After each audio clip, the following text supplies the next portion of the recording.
রাসূলুল্লাহ সাল্লাল্লাহু আলাইহি সাল্লাম বলেন, আহাব্বুল কালামি ইলাল্লাহি আরবা, আল্লাহর কাছে চারটি কথা সবচেয়ে পছন্দের। সুবহানাল্লাহ, আলহামদুলিল্লাহ, লা ইলাহা ইল্লাল্লাহ, আল্লাহু আকবার।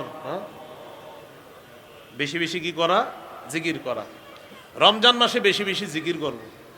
রমজানে শয়তান যেহেতু বন্দি থাকবে, শয়তানের দায়িত্বগুলো এখনই অনেককে বুঝাই দিতেছে শয়তান, যে আমি কিন্তু থাকবো না, তো তোমাদেরকে দায়িত্ব দিয়ে যাচ্ছি, তোমরা রমজানে কাজ কারবার চালাও। এর মধ্যে কিছু কাজ হবে এমন, যেমন রমজানে আপনি মসজিদে বসে কোরআন তেলাওয়াত করতেছেন, একজন পিছন দিয়ে এসে বলবে আসসালামু আলাইকুম, আপনার কি দরকার আছে ওনার এখন সালামটা দেওয়া? তেলাওয়াত করতেছে, তো সালাম দিয়ে বসে গেছে, ভাই কিছু বলবেন? একটু কথা ছিল, আমি তো তেলাওয়াত করতেছি, 3 পারা পড়বো, 1 পারা মাত্র হয়েছে, একটু কথা বলে চলে যাব।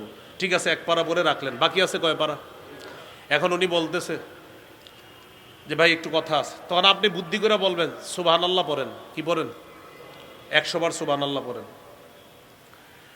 তো এটা পড়াবেন, পড়ানোর পর যদি বলে কথা আছে, এইবার বলবেন হ্যাঁ বলেন কি কথা। তো আপনারে বলবে ভাই সাহরি খাইছেন? হ্যাঁ খাইছে, আলহামদুলিল্লাহ। রোজা রাখছেন? আলহামদুলিল্লাহ রেখেছে। গত রাতে তো প্রথম তারাবি গেছে, তারাবি পড়েছেন আপনি? আলহামদুলিল্লাহ পড়েছেন।